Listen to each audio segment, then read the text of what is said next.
Thank you very much for making a date on today's edition of the Marketplace. Welcome back. Now, some major oil marketing companies are keeping prices unchanged at the pumps, at least for now. This is despite the expected increase in prices at the pumps this week. In line with the deregulation policy, George Rafi has the details. Based on industry data and our calculations, prices of some petroleum products should have gone up by as much as 3% this week. This should mean that a litre of petrol would now be sold at 5 Ghana cedis, 36 pesos, translating into 24 Ghana cedis, 12 pesos per gallon. Diesel, on the other hand, should be sold at 5 Ghana cedis, 25 pesos per litre, translating into 23 Ghana cedis, 62 pesos per gallon. However, our checks with some of these major oil marketing companies that should have adjusted their prices on Tuesday this week say they might need a little bit time before the review is done. Others have told us that they are watching the market before they react. Some analysts have told Joy Business that some of these big players are just looking out for who will take the lead before they react. It would be interesting if these major oil marketing companies indeed go ahead and review their prices, especially when earlier this month prices should have gone down, but they failed to do that. The oil firms in the past have argued that the current application of the stabilization levy is really affecting their profits, a development that could impact on this price review. There are currently over 100 oil marketing companies in the country, and under the deregulation policy, prices are supposed to be reviewed every 2 weeks. Now, the minimum capital requirement for players within the securities and capital markets is expected to get the required legal backing before the end of this year. This should pave way for enforcement of the new capital levels from 2021. Again, George Rafi. Fund managers may have to up their minimum capital requirement to 2.5 million Ghana cedis. However, if the value of the asset that they are managing is more than this amount, then that has to be reviewed. Joy Business is learning that the enforcement date for these new levels could be pegged at 2021. Deputy Director General of the Securities and Exchange Commission, Paul Abebio, had earlier explained to Joy Business why it is very important to secure the legal backing for this capital increase. We've communicated to the Attorney General. We have to make a change to our underlying laws, the LI 1728. That is where our initial capital was captured. So we have to amend that, then we can implement our guidelines. So I think within the first quarter, that should be done. Some of the fund managers have actually started, or some of the market operators have actually started complying because we circulated a draft in the course of last year. We received feedback around it.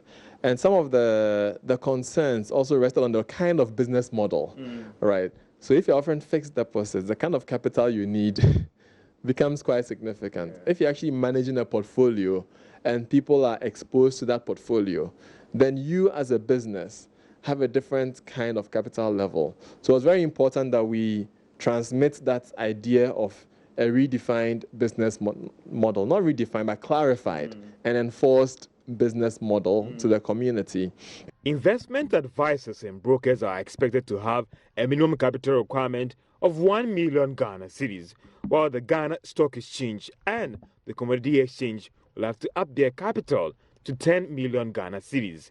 Unlike the banking sector that the regulator settled on one set of capital for all the players, the capital market will have different levels for each category of operators. According to the Securities and Exchange Commission, it wants to use the capital increase to help to improve upon the capacity of players. This could be the final round of capital raising in the financial space after the banking and insurance sectors. Let's still stay with the capital requirements, because President of the Chartered Insurance Institute of Ghana, Asante Mafwa, is inviting local and smaller insurance firms to begin engaging the National Insurance Commission on how to meet the new minimum capital requirement for the sector. According to him, the NIC is open for engagement on measures to avoid insurance firms closing down due to implementation of the new requirement. His call follows the directive by the NIC for all insurance companies to increase their capital requirements by next year or lose their licenses. Asante Mafwa spoke with Joy Business at an ethics seminar for members of the institute in Accra. Starters, you can't have a business without capital. And especially if it's the financial sector, the requirements for are huge because there are commitments that you need to meet to be able to provide the service. If somebody says that I have one room, I want to set up so and so hospital, right away you know that now to set up a hospital you need more than a room. And so there's a minimum that you need to attain to be able to provide that service. So by and large, you have regulators trying to set that minimum. But what it is that once some companies are in session, then they need to assist those companies to be able to grow to that level so that they can meet those standards. So as far as I'm concerned, I've seen that the NIC has given some time and to the players in the industry to try to make up that capital. Some of them have already met those capital. Some of them, by way of growing, they have some accumulated funds that they transfer to their capital. So for most of them, I think that they would be able to meet that standard. Having said that, I'm also conscious that there are some indigenous companies that may not have that kind of money. Well, I think that as a people, we have to engage the commission, and the companies also have to engage the public to see how they can raise some funds. What we've realized that most Ghanaians want to keep businesses to themselves, and they don't open up.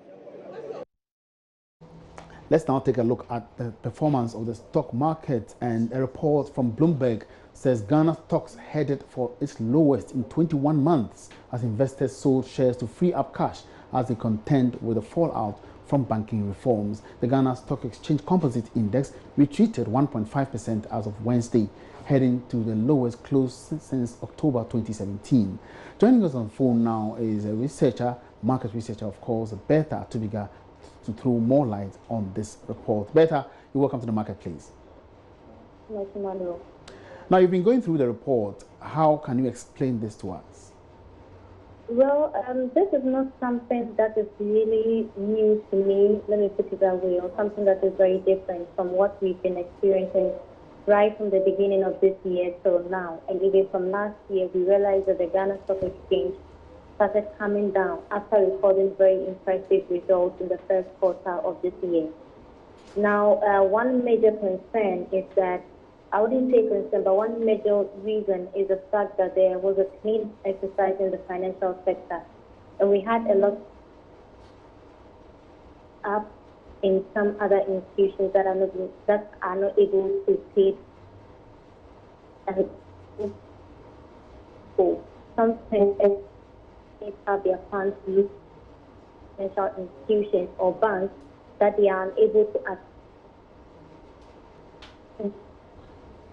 People not being able to have access to funds. Hello, Bertha. If you could please reposition yourself, we can hardly hear some of the words. Okay. Right. Please, can you hear me now? Yes, I think it's better now.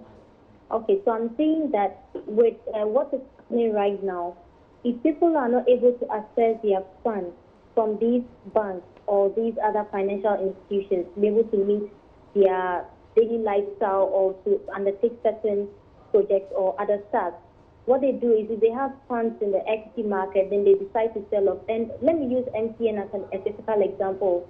MTN was listed on the Ghana Stock Exchange with a share price of 75 pesos per share. But we see huge volumes of shares being sold in MTN, even below the IPO price. And this should tell you that people are even ready to sell off at a discount lower than the price that they bought it to be able to get some funds for themselves. So this is the problem that has hit the Ghana Stock Exchange and some particular equities. And we're hoping that when this cleanup exercise that has been done eventually is absorbed in the system, then we could see some improvement on the financial sector, especially the Ghana Stock Exchange. But for now, we should expect that trend because a lot of confidence in the sector has gone down. Now, Bertha, one would have thought that with the challenges within the banking system, investors could find a safe haven, alternative safe haven within the capital market. Why is it, or why is the reverse so? Can you repeat what you just said? I didn't hear you. I was saying that one would have thought that considering the challenges within the banking sector, investors could find safe haven in the capital markets by turning away their investments from the banks and investing in the sector. Why is this so? But you see, when your source of funds from other alternatives are all blocked or are all locked up, then you look for your last resource. And besides, if the investors, let me say, most of the investors on our stock market are actually international, or let me say foreign investors. And the investors look at the economy right now, they realize that, especially even after the IMF exit, they realize that the country is not really positioned well when it comes to our financial sector. So in order not to lose further, they would rather exit now and come back when there's that confidence in the sector. Well, it's always good to buy when prices are low, but in this case, the confidence that people have to invest is not there, or it's very, very low. Okay. So instead of looking at the other markets that are less, it's not everybody that can just invest on the capital market or invest in capital markets, because every investor has their investment objectives. They have their risk level. Some are high risk takers. Some people cannot take risks at all. And those that cannot take risks are not advised to invest in equities or invest in capital markets, because the risk there is extreme, it's high. Let's put it that way. So based on your objectives and even the age also counts. There are so many factors that come into place before you can invest on the capital market, and these are some of the reasons. So if these things don't fit your portfolio, then you wouldn't go there. Now, so with the challenges still persisting, or with the sector reform still ongoing, when do you think this trend could reverse? Well, as it stands now, it will be very, very difficult for us to predict that it is going to end, let's say, by end of this year or even first quarter of next year. Right now the sector is still shaky because people are still unable to access their funds. So when that is done and people are okay with the measures that the government and our regulators have taken to actually make it better for them, when this is done, then we can say that the confidence has been restored. But once confidence has not been restored, it will be very difficult for you to say that by end of this year there's going to be confidence on the equity market or even in the financial sector. All right. Many thanks for that update. Bertha Atubiga is a stock market researcher. This is on the marketplace, turning attention to other stories. Government is being encouraged to work more closely with the private sector to unearth more talent within the science and technology space as digital technology becomes a major driver of Ghana's economy.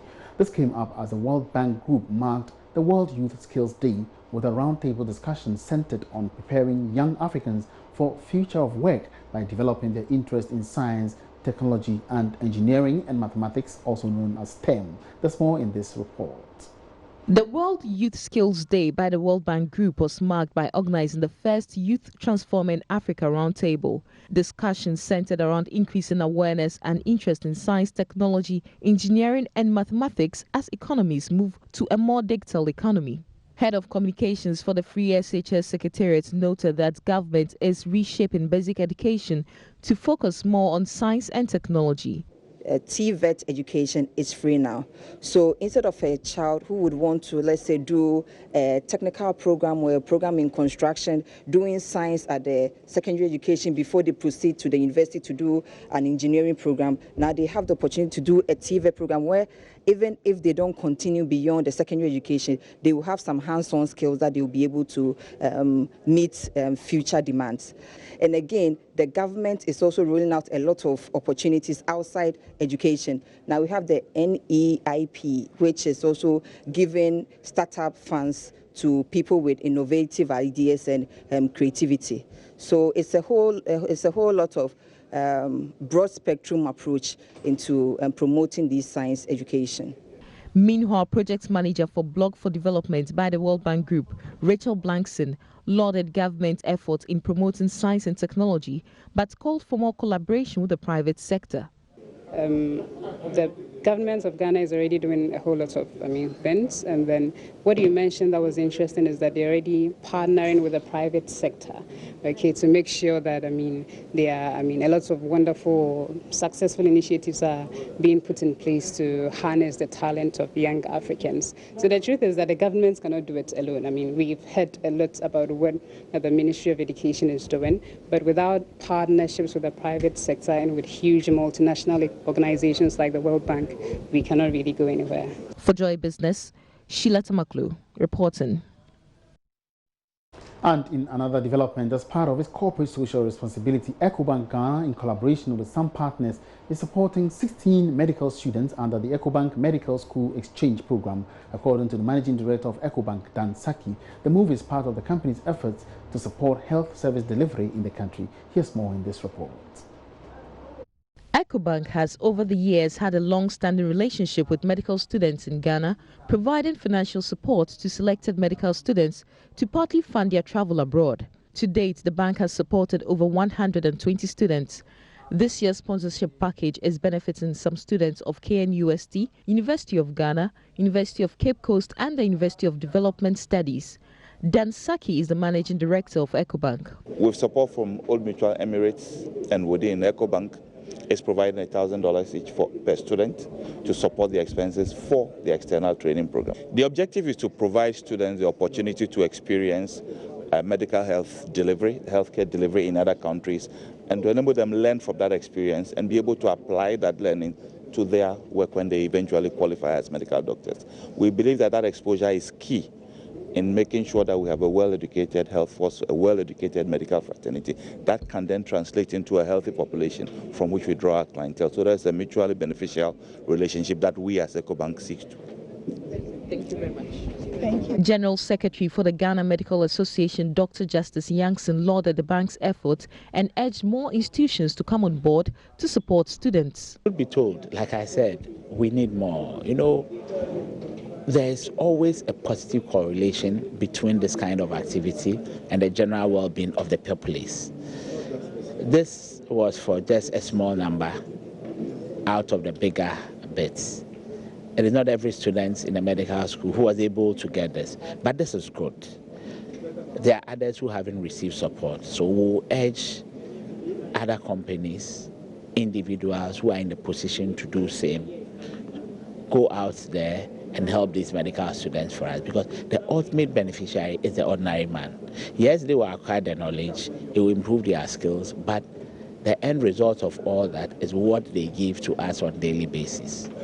For Joy Business, Sheila Tamaklu reporting. Now, Deputy Managing Director of the ARB Apex Bank, Alex Kwesi Bonsu, is cautioning against the spread of malicious information on social media about rural and community banks. He says such information is inimical to operations of the banks as it stirs up panic withdrawals and reduced savings. Alex Iwa was speaking to journalists on the sidelines of the 38th annual general meeting of the Manya Krobo Rural Bank at Odumase Krobo in the Eastern Region. Kofi Sian reports. The financial indicators of the Upper Manya Krobo Rural Bank continue to grow steadily.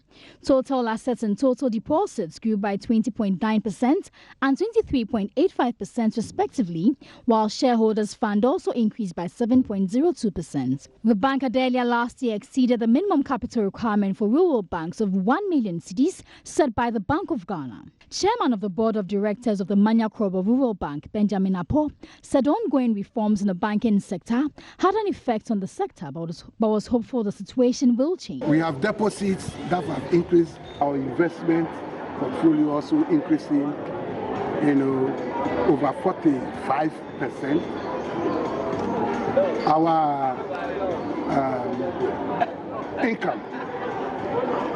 Our income also increased by 90%. So these financial indicators, is showing clearly that our bank, Manya Krobo Rural Bank, is doing well, is solid. Deputy Managing Director of the ARB Apex Bank, Alex Kwesi Iwa, highlighted how false information impacts banking operations. He explained that the financial sector will continue to suffer if the practice is not curtailed. We keep on, telling the general public that passing such information to such public media networks can cause a lot of damage to the financial system. It is not only the rural community banks, it can even affect the entire banking system, because people don't have the confidence. If the information is not true and people get to believe it, certainly it will affect their behavior, and you see them rushing to the banks to go and collect their monies. And as we said, no bank, whether it doesn't matter its strength, if all the customers rush to the bank at a time to collect their monies, we should know that some of the monies have been deployed into investments, loans, which are not easy to collect. A pullback in 2018 resulted in lower profitability, leading to dividend payment of 0.0035 cedis per share. The Crops Research Institute is urging government to include orange flesh sweet potato in the Planting for Food and Jobs program. Director Dr. Branford Moshia says the crop's economic potential provides employment opportunities for elimination of poverty. He spoke at the 4th edition of the Sweet Potato Training of Trainers course in Kumasi. Kwesi Debra. Sweet potato is of high economic importance due to its short cycle and potential for multiple planting cycles and intercropping. The orange flesh variety is biofortified with beta-carotene, heavily promoted for alleviation of vitamin A deficiency in children in particular. We have a company called Casa da Ropa, who are based in Winneba.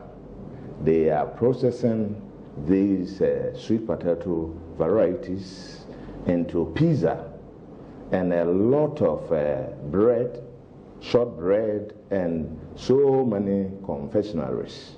So I think it is giving a lot of employment to a lot of people. And if government is to take it up so that scientists can disseminate the uses, it will help create businesses for a lot of companies. The International Potato Center and other institutions collaborated to introduce the Sweet Potato Training of Trainers course in 2016. Kwame Nkrumah University of Science and Technology and the Crop Research Institute are some of the collaborators. It is rooted in everything you ever wanted to know about sweet potato course by CIP and the Region Agents of Change project. The TOT initiative is aimed at consolidating promotion of sweet potato, particularly orange flesh sweet potato.